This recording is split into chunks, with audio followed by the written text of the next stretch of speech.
How to counterpunch boldly and effectively, like some of the greats, such as Muhammad Ali, Floyd Mayweather, and Juan Manuel Marquez, in three different ways for beginners in boxing. Hello, Earth. It's Ultraviolet Ronald from the Bronx here. We're going to get right into number one, being the most flashiest, and this operates on reaction, speed, and timing. So if you don't have those three things, try not to get into it too much. So the styles that people love to watch for entertainment would be like a Prince Nassim, a Roy Jones Jr., a Floyd Mayweather at times, and Muhammad Ali, where they'll bait them in with their footwork and their movement. Even Lomachenko would do it too with their movement, and then get them to open up by moving around too much and then getting their opponents frustrated and making them like almost impossible to read. And by doing so, they're able to capitalize on their mistakes. But for this to work for you, you have to have great footwork, phenomenal head movement, incredible reaction time with speed. Those three things, if you don't have it, you have to, and of course, be athletic, have athleticism.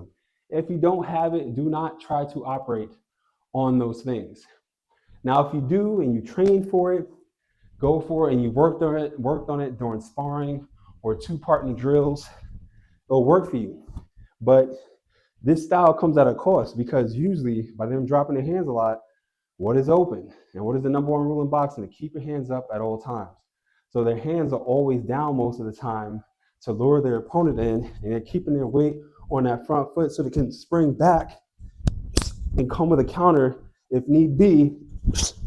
But if you know what you're doing, then it works towards that person's favor.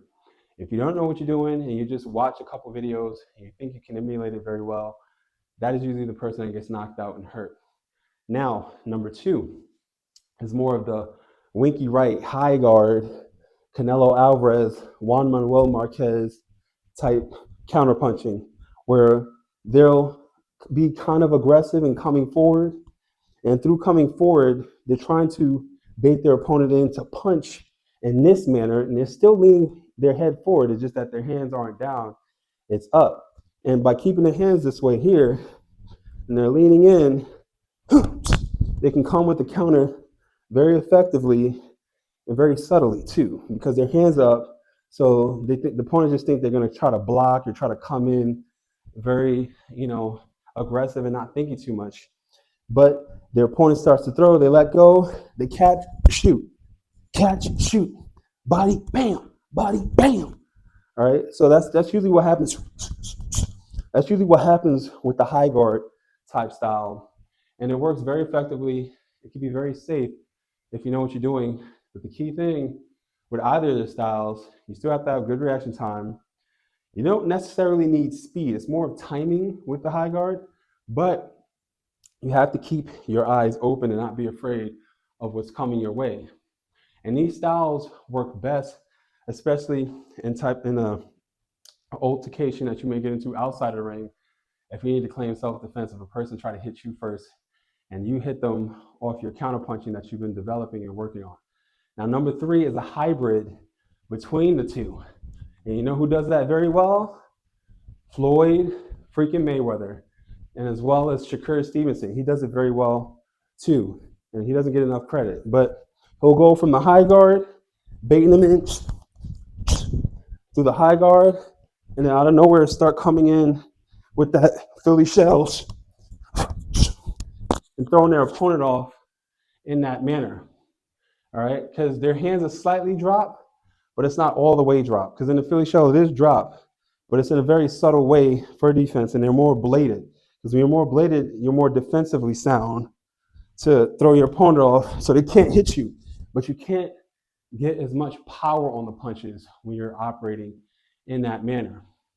Now, to be bold is to keep your eyes open, trusting your skills, and knowing that it will work for you when the moment comes. But you have to train that on the mitts, in sparring, in two-partner drills, and of course, working on reaction. And if you can increase your speed and power, do that as well. But you have to be bold and competent in your ability to perform when that moment arrives. because in doing so, you'll be able to counterpunch because you'll see everything. And the ultimate key is being relaxed. And that relaxedness, it comes from confidence. So train at this as much as you can. Hopefully this helps in terms of your journey and trying to get to where you need to go. And thank you for joining me on the journey to the ultraviolet. And if you liked the video, please comment and subscribe, and always work towards becoming your greatest version.